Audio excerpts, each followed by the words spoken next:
네, 오늘 다시 만나는 대천더, 벌써 2주차 하고요. 다음 주, 또 다다음 주 해서 4주차, 예, 마무리가 됩니다.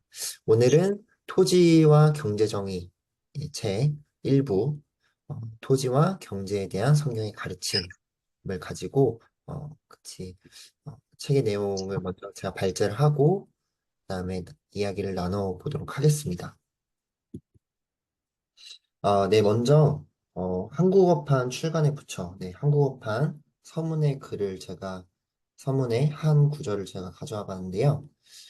물질적인 것과 영적인 것은 분리될 수 없습니다. 물질적인 문제는 기도와 영적 전쟁 없이는 해결될 수 없으며, 영적인 문제는 현실의 삶, 즉, 실제적인 문제를 직면하지 않고는 해결될 수 없습니다. 이렇게 나와 있는데요. 물질적인 것과 영적인 것을 분리시키지 않는 게 좀 필요한 것 같습니다. 제가 한때는 굉장히 또 기독교에 굉장히 회의적인 태도를 취하는 입장이었는데요. 그런데 희년함께 제가 사역팀장으로 합류하고서 대천덕 신부님을 또 알게 되고 또 헨리 주직의 책을 읽어보기도 하고 이렇게 희년함께를 통해서 알게 되고 알게 된 사람들과 또 알게 된 것들 를 통해서 좀 새롭게 희망 같은 게 제 안에 생겨나기 시작했는데, 그동안 기독교가 굉장히 추상적이고 막연했다. 굉장히 영적인 것들만 강조하다 보니까 굉장히 저에게는 추상적이고 막연하다. 이런 느낌이 있었는데, 이 희년함께를 통해서 알게 된 것들 통해서, 는 굉장히 구체적이고 현실적이게 됐다. 기독교가 이 현실의 사회에 뭔가 이야기할 수 있는 것들이 생겼다라고 저는 스스로 느꼈거든요. 저는 기독교가 현실 문제에 답을 해야 한다라고 생각합니다. 이것은 제가 책을 보면서 느낀 건데, 대천독 신부님도 비슷한 생각을 가지고 계셨던 것 같습니다. 덕분에 제 생각이 그렇게 틀리지 않은 거구나라는 것을 또 어, 알게 됐고요. 머릿말에 있는 글도 제가 하나 더 가져왔는데, 이렇게 대천덕 신부님이 질문하시죠. 왜 신학교는 희년에 대해 가르치지 않지? 대천덕 신부님이 빈곤 현장을 또 경험했기 때문에 던질 수 있는 질문이지 않았나 싶습니다. 빈곤을 해결하고 싶은 마음에서 우러나왔던 질문. 희년의 정신이라면 빈곤을 해결할 수 있을 텐데, 라고 생각하셨던 것 같습니다. 헨리 조지 사상을 또 미리 이 책을 또 쓰시기 전에 만나셨기 때문에 더욱더 그런 확신이 드셨던 것 같습니다. 희년이라면 이 빈곤을 해결할 수 있다. 그런데 왜 신학교는, 교회는 희년에 대해서 가르치지 않고 이야기하지 않는가? 성경이 뭐 경제에 대해서 이야기하고 있지 않냐? 전혀 아니죠. 성경은 분명 경제에 대해서 이야기하고 있는데, 어, 왜 교회는 그런 경제적인 이야기들을 하지 않는 것인지, 대천덕 신부님은 이 질문을 통해서 저희에게 같이 생각해 볼 수 있게 하지 않았나 싶습니다. 그래서 예, 이제 저희가 오늘 쭉 살펴볼 일부의 내용은 이러합니다. 토지에 대한 성경의 가르침을 소개하고요. 또 그러한 가르침이 이스라엘 역사 가운데 실제로 지켜졌다라는 것, 증거들을 이렇게 하나하나 제시하고요. 또 뒷부분에 있어서는 교회의 역할에 대해서도 언급해 주시는데요. 저도 이 순서대로 쭉 발제를 진행해 보도록 하겠습니다. 그런데 저희가 여기서 한 가지 좀 짚어볼 것은 대천덕 신부님이 성경을 읽는 방법론에 대해서 어, 이렇게 말씀하시죠. 비평 이론을 고려하지 않고 성경의 기록 액면 그대로를 받아들인다. 그렇게 하면서 이제 이스라엘 역사 가운데 실제로 이 희년이 지켜졌다라는 증거를 제시하겠다라고 하시는데 신부님의 그 희년에 대한 마음이 크시기 때문에 이것이 옳다를 좀 확고히 하시기 위해서 이런 이제 성경이 틀리지 않았다. 성경이 뭐 내용이나 편집의 순서라든지 해서 이런 것들이 절대로 틀린 것이 아니다. 라는 것을 더 강조하기 위해서 그렇게 성경을 읽으셨던 것 같고요. 하지만 저는 좀 한편으로 생각해 보는 거는 뭐 성경에 그런 좀 내용이 좀 틀렸다 하더라도, 성경의 편집 순서가 좀 다르다 하더라도, 희년의 가치가 사라지지 않는다라고 저는 생각을 하거든요.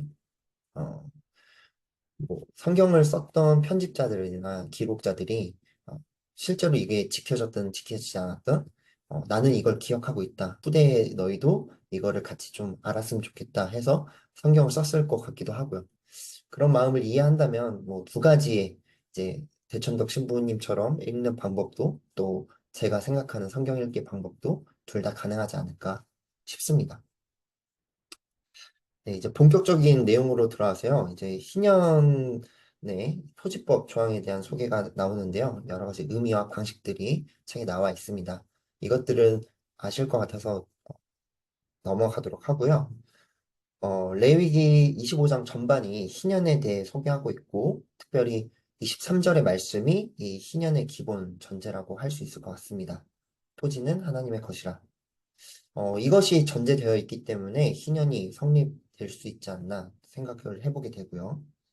또, 토지 소유가 누구에게 있느냐 했을 때 하나님의 것이다라고 얘기할 수 있어야 또 토지 무르기도 가능하고 토지를 또 공평하게 나누기도 가능할 것 같습니다.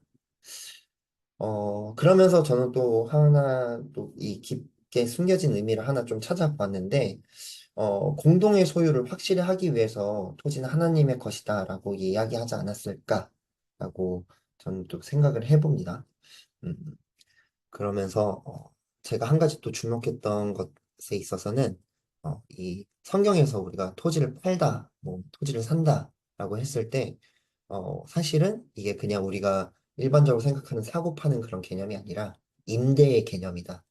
빌리고 빌려주고의 개념. 그렇기 때문에 이것이 다시 소유자에게 돌아올 수 있게 되고 또 무르기도 가능하다. 이런 것들이 어, 이 희년을 대천덕 신부님이 설명하시는 거에서 좀 주목해 볼 지점이지 않나 생각을 해왔습니다. 땅 없는 자유는 없다. 저는 이것이 토지법이 존재하는 이유라고 생각을 하는데요. 당시 이스라엘 사람들은 땅 없이 자유는 없다. 땅 없이 살 수 없다. 라는 이 사실을 너무나도 잘 알았던 것 같습니다. 이 사실을 창조 신앙과 연결시켜서 그 신앙을 공유하고 있는 사람들과 이 마땅히 지켜야 할 정의를 함께 나눴던 것이죠. 옳은 정의를 촉구를 했습니다. 하나님이 땅을 만드셨는데 이 만드신 분이 소유한 거 당연한 거 아니야? 하나님이 땅을 잠시 인간에게 빌려주셨어. 그래서 너가 완전히 소유할 수 없어. 라는 것들이 이 창조 신앙을 공유하고 있는 사람들에게 굉장히 설득력이 있었다는 거죠. 음, 이러한 이제 살 수 없음, 자유 없음에 대해서 또 생각해 보게 되는 거는 이 성경적 토지법 바탕에는 사람에 대한 관대함과 생명에 대한 관대함이 있었기 때문에 이러한 여러 가지 것들이 가능했다. 또 볼 수 있을 것 같습니다. 그러면서 이제 이야기할 수 있는 거는 토지법이 실제로 시행되었는가입니다. 어, 그리고 대충덕 신부님은 실제로 시행이 되었다라고 말씀을 하시죠. 구체적이고 직접적인 언급이 없었더라도 여호와 율법은 토지법을 포함하고 있기 때문에 이것은 실제로 시행되어 왔다라고 이야기합니다. 성경을 보시면 토지법이 직접적으로 나타나 있는 말씀이 그렇게 많지 않다는 것을 알 수 있는데요.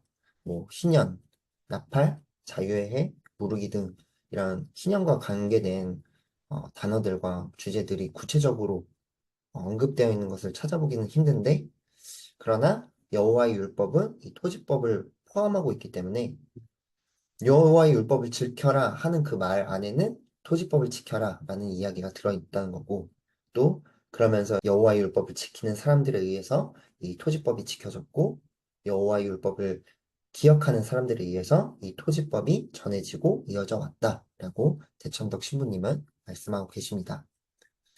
그러면서 우리는 이제 성경 곳곳에서 간접적으로 나타난 성경의 이 토지법을 우리가 발견할 수가 있는데요. 그 나타난 토지법을 살펴보기 앞서서요. 구약 성서의 전체적인 이 토지법에 대한 맥락은 바알신과의 대결이라고 합니다. 어, 지주들의 신인 바알, 네, 있고요.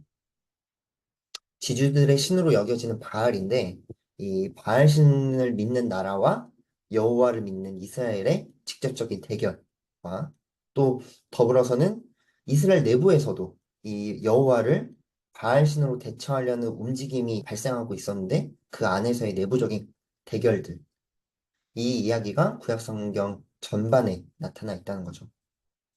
이것은 각 신으로 대표되는 토지제도의 대결이라고도 할 수 있습니다. 토지를 어떻게 다룰 것인가에 대한 어, 사적 소유냐, 공적 소유냐, 토지를 기업으로 다룰 것이냐, 상품으로 다룰 것이냐, 이런 제도의 대결이라는 것이죠. 그러면서 이제 토지에 대한 정의가 이루어진 성경의 말씀들을 몇 가지 먼저 좀 살펴보면 먼저 민수기 26장에 슬로브와 딸들의 이야기를 볼 수 있는데요. 이 이야기의 대충 내용을 설명드리면 유산을 물려받을 아들이 없는 이 가족이 땅 소유권에 대해서 어떻게 처리할 것인지 이 딸들이 결혼을 해가지고 다른 가족에 속하게 되면 땅을 물려줄 사람이 없는데 이걸 어떻게 처리할까를 고민하는 내용이었는데 그래서 모세가 같은 지파 사람에게만 시집을 가도록 그래서 이 기업이 계속해서 이어질 수 있도록 한다라는 게 이제 이 이야기의 내용이고요. 이것이 토지에 대한 정의가 이루어졌다, 토지법이 지켜졌다의 한 예시로 볼 수가 있을 것 같습니다.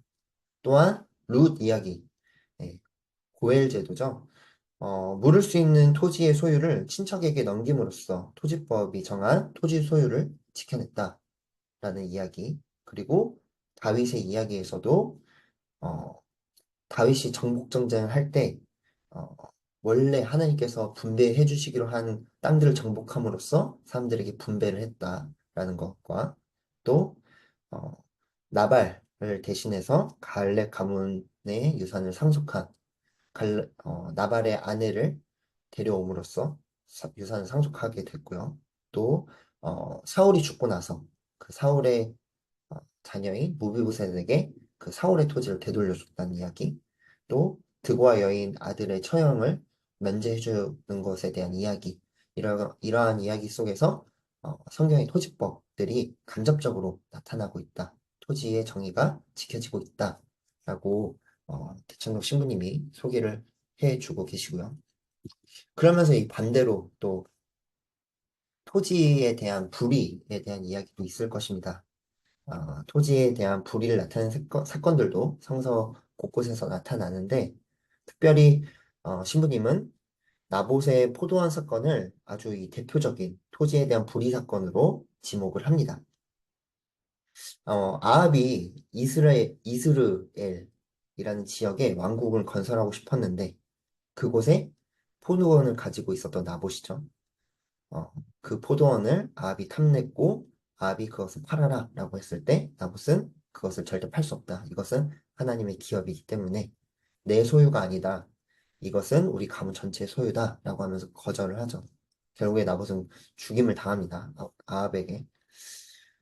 나봇은 아직도 레위기의 25장의 토지법이 유효하다라고 생각을 했고 또 아합 역시도 그 법을 알고는 있었지만 그러나 바알의 정신, 지주제를 정당시하는 그 법을 선택을 했던 거죠. 나에게 토지를 팔아라. 이로 인해서 아합은 불행한 최후를 맞게 되고 오므리 왕조가 멸망한 것에 대한 예언을 듣게 되는 그런 멸망의 가장 큰 이유로 지목되는 사건입니다. 그러면서 더 여러 가지 사건들, 이야기들이 나오는데 그것을 다 설명하기에는 시간이 너무 부족한 것 같아서 제가 이런 여호와주의와 바알주의 대결 흐름이라는 제목으로 좀 정리를 해봤습니다. 이 흐름들을 대해서. 책에서 언급하고 있는 여호와주의와 바알주의 사건들을 종합해서 이 흐름으로 정리를 해봤는데 빨간색 네모는 바알주의, 또 파란색 네모는 여호와주의라고 이해를 하시면 좋습니다. 사실 토지에 대한 불의가 나타날 조짐이 보였던 거는 이스라엘이 왕정을 요구하면서부터 시작됐습니다. 하나님의 통치가 아닌 왕의 통치를 받겠다라고 선택한 순간부터 이제 토지에 대한 불의가 나타날 조짐이 보였던 거죠. 이 그림에서 보시다시피 먼저 북이스라엘을 살펴보면 본격적인 토지에 대한 불의가 나타났다고 볼 수 있는 것이 어, 오므리 왕이 바알의 토지법을 들여오게 되었고 또 그 아들이 그것을 여호와의 율법으로 대체했습니다. 더구나 이 아합의 아내는 바알주의를 신봉하는 페키니아 출신의 엣바알의 딸, 예, 바알의 사람이라는 그 사람의 딸 이세벨이었던 거죠.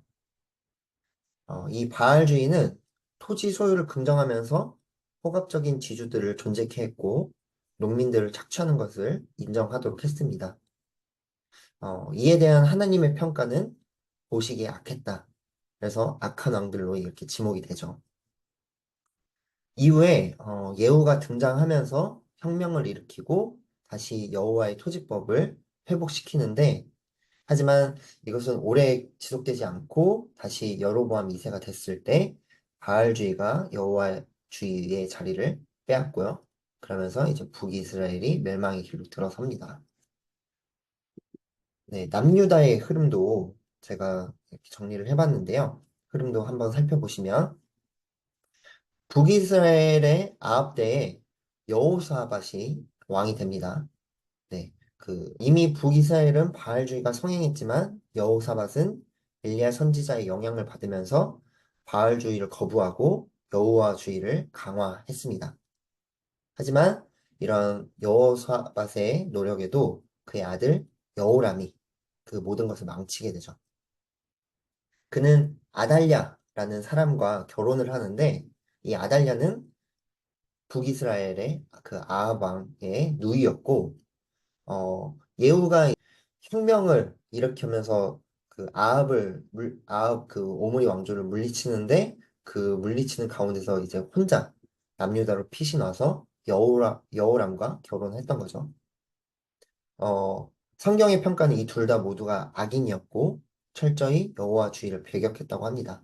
나아가서 이제 여호람도 죽고 또 이후에 아하사야도 죽고 아달랴가 이제 남유다를 다스리는 왕이 되는데 이 아달랴는 다시 여호와주의가 성행하게 될까봐 그것을 뿌리 뽑으려고 그 왕족들을 다 살해하는 가운데 있었습니다. 하지만 이제 그 전의 왕이었던 아하시아의 누이인 여호사밧이 아달랴가 왕족을 숙청할 때 몰래 그 아하시아의 아들 요아스를 빼돌립니다. 여호사밧의 남편 그 제사장 여호와 나를 통해서 때를 기다렸다가 요아스가 7살이 됐을 때 왕을 세우고 다시 한번 여호와 주의를 일으키죠. 네, 이러한 흐름으로 남유다도 여호와주의와 바알주의가 계속해서 대결을 하는 흐름을 갖습니다. 어, 이제 여호와주의, 바알주의라는 것은 이제 대천덕 신부님의 표현이기도 한데요. 물론 이 성경에서 여호와주의가 뭐다, 바알주의가 뭐다라는 이런 구체적인 정의를 내리고 있지는 않습니다. 다만 우리는 그 앞선 이야기들 안에서 뭐 소재라든지 주제들이 이 토지와 밀접하게 연관되어 있음을 발견할 수가 있습니다. 그러면서 우리는 이 둘의 차이를 굉장히 쉽게 구분할 수가 있게 되죠. 여호와주의는 토지를 기업으로 보고 이 토지를 정의롭게 특히 가난한 자들을 위해 사용할 것을 명하고 있는 반면에 바알주의는 토지를 상품으로 보고 지주의 부의 축적을 긍정하고 그것을 위해 사용하는 것을 그것이 폭력적으로 사용되더라도 굉장히 그것을 긍정하죠. 다만 이렇게 여호와주의와 바알주의가 구별하기 쉽다 해서 어떤 것을 선택하냐의 문제는 또 다른 차원의 문제일 것 같습니다. 잠시 후에 또 이야기를 나누게 되겠지만 우리들 교회의 모습을 보면 여호와주의를 선택하지 않은 것이 확실해 보이죠. 그러면서 이 대천덕 신부님은 이러한 상황에 대해서 책에서 이렇게 말씀하십니다. 우리는 결코 바알주의자가 되어서는 안 된다. 여호와 그는 하나님이시다. 여호와 그는 하나님이시다. 그냥 우리가 굉장히 단순하면서 쉬운 이 명제를 잊고 사는 것은 아닌가 한번 생각해 보게 되었고요. 네, 그러면서 바알주의와 맞섰던 사람들이 있었죠. 바로 선지자들입니다. 엘리야, 엘리사, 아모스, 호세야, 미가. 네, 경제, 각 시대에 맞게 경제 정의를 부르짖은 사람들입니다. 사실 왕정이 시작되고 나서 모든 선지자들의 투쟁은 바알과의 싸움이라고 해도 무방할 것 같습니다. 여호와의 율법을 지킬 것을 외치는 선지자들의 말에는 경제정의, 토지정의에 대한 외침이 들어있음을 우리는 성경을 읽으면서 알 수가 있죠. 아래에 미가서 2장의 말씀입니다. 탐나는 밭을 빼앗고 탐나는 집을 제 것으로 만든다. 임자를 속여서 집을 빼앗고 주인에게 딸린 사람들과 유산으로 받은 밭을 제 것으로 만든다. 그날이 오면 사람들이 너희를 두고서 이러한 풍자시를 지어서 읊을 것이다. 나에게서 빼앗은 땅을 반역자들의 몫으로 할당해 주셨다. 그러므로 주의 총회에서 줄을 띄워 땅을 나누고 제비 뽑아 분배할 때에 너희의 몫은 없을 것이다. 너희는 내 백성의 아내들을 정든 집에서 쫓아내었다. 네. 이렇게 지주들의 탐욕을 고발하였고, 가난한 자들의 삶을 조명하며, 실제로 그들 역시 가난한 자들의 삶 가운데 있었습니다. 선지자들은 가난한 사람들의 삶이 착취당한 것이 계속되는 것은 부당한 일이다 라고 이야기합니다. 이것이 하나님의 율법과는 다르다라고 분명히 말하고 있죠. 단순히 일시적인 도움과 자비의 차원에서 말하는 것이 아니라 이 불의한 제도 자체를 바꿔야 된다라고 이야기합니다. 그렇게 해서 가난한 사람들이 더 이상 착취당하지 않게 가난한 사람들이 없게 해라가 이 선지자들의 외침이었습니다. 어, 공의를 향한 회개를 촉구했던 것이죠. 그러면서 이제 신약 성경으로 넘어와서 예, 대천덕 신부님은 구약 성경에서의 희년과 신약 성경에서의 희년이 다른 것이 아니라고 이어져 있다. 하나라고 말씀하십니다. 이사야서 61장에서의 그 희년에 대한 말씀이 예수님이 회당에서 외치신 그 희년의 말씀과 동일한 것처럼 하나로 이어져 있다라고 이야기하시고요. 이 둘의 조금의 차이라고 굳이 이야기한다면 자발적 실천에 있다. 구약에선 다소 비자발적으로 어떤 제도로서 실천되는 것이 나타나 있다면 신약에서는 성령의 덧입음으로 희년을 실천할 수 있게 된다라는 것이 나타나 있습니다. 그것이 사도행전 2장과 4장에서 그리스도인 공동체의 모습으로 묘사하는 장면으로 나타나는데요. 어, 또 신약 성경에서의 토지 이야기도 제가 좀 준비를 해봤습니다. 어, 신약 성경 속 토지, 희년 이야기도 몇 가지 좀 살펴보면 사실 그동안 이 신약 성경의 말씀들이 다소 경제적인 주제 차원에서는 조금 가려져 있던 것이 있었는데 이것은 지주들과 권력자들의 협잡이었다라고 대천도 식품님이 말씀을 하시고 이것이 토지와 전혀 관계없는 것처럼 경제, 정치, 사회와는 전혀 연관이 없는 것처럼 그저 영적인 차원에서만 다뤄지고 해석되어져 왔는데 대천덕 신부님은 이게 경제적인 주제 차원에서 해석되어야 된다라고 말씀을 하십니다. 마태복음 5장에서의 팔복, 네, 온유한 자는 복이 있나니 저희가 땅을 기업으로 받을 것이며 압제받는 자는 복이 있나니 자기 기업인 토지를 되돌려 받을 것이며 하면서 다소 팔복의 여러 가지 내용 중에서 가려져 있던 이 두 가지의 복들을 언급하셨고요. 또 마태복음, 마가복음, 누가복음 이 모든 공간복음에서 나타나는 부자 청년 이야기에서도 이 토지의 이야기가 나온다. 내가 소유를 팔아서 가난한 사람에게 나눠줘라. 그런 희년을 실천해라.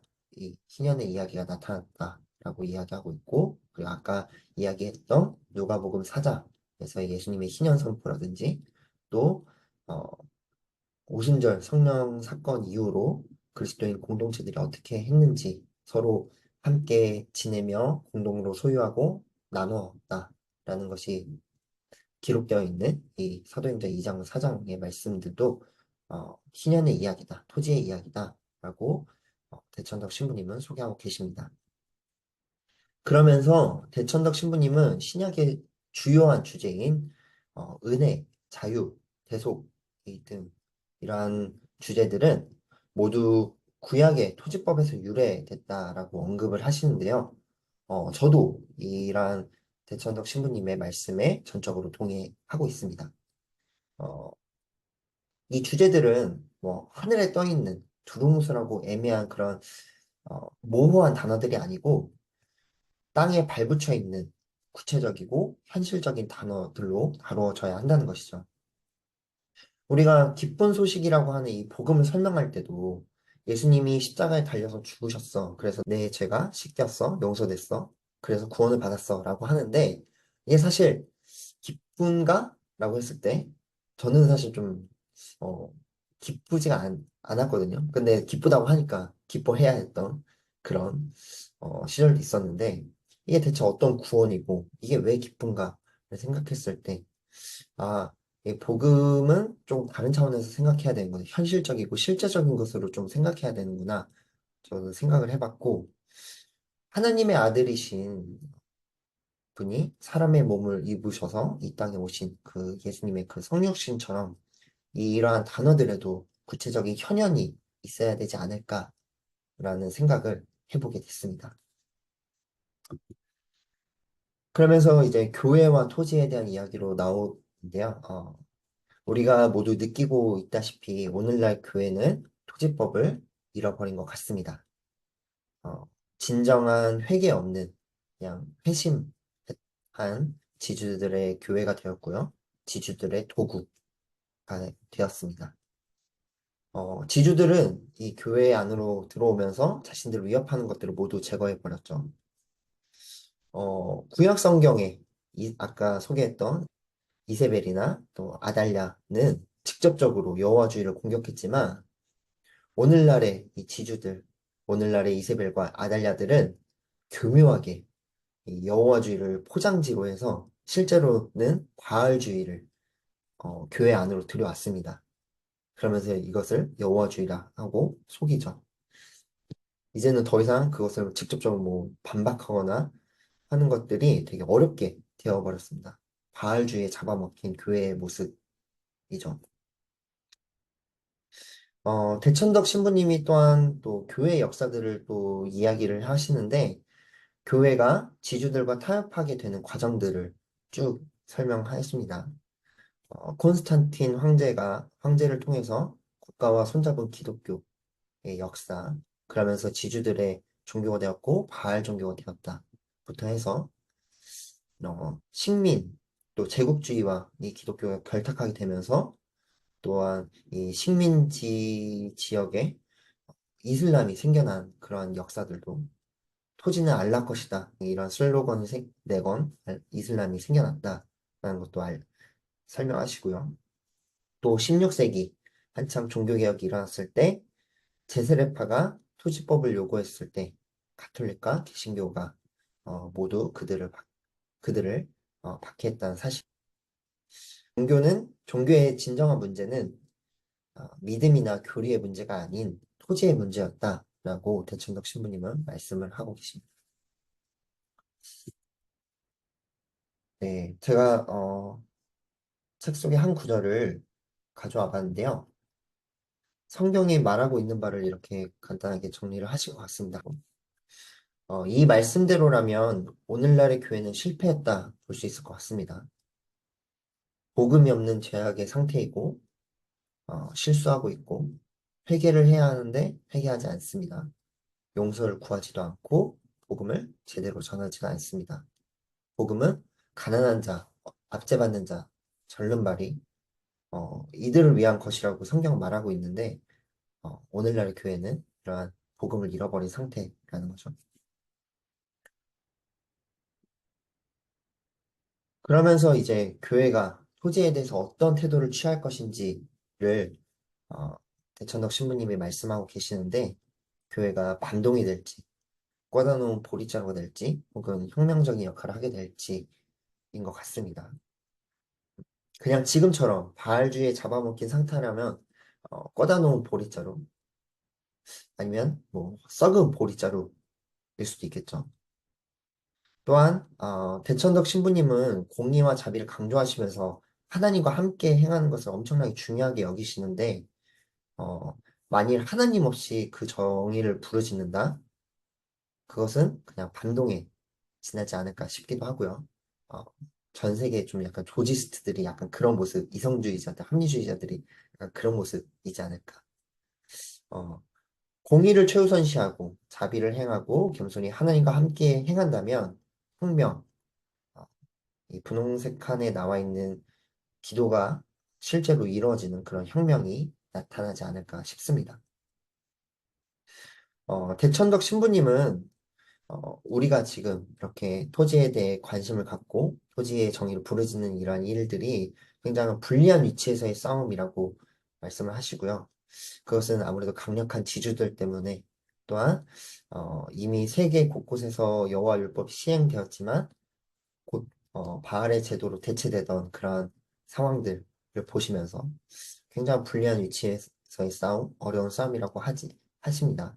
하지만 어, 우리가 더 강력한 하나님을 붙잡고 이런 토지의 말씀들을 계속해서 반복해 나간다면 어, 지금 이제 여기 분홍색 칸에 나와 있는 모두 세계의 모든 나라들이 바알 제도를 철폐하고 성경적인 토지 제도와 금융 제도를 세울 수 있지 않을까라는 어, 그런 결론으로 도달하게 되는 것 같습니다.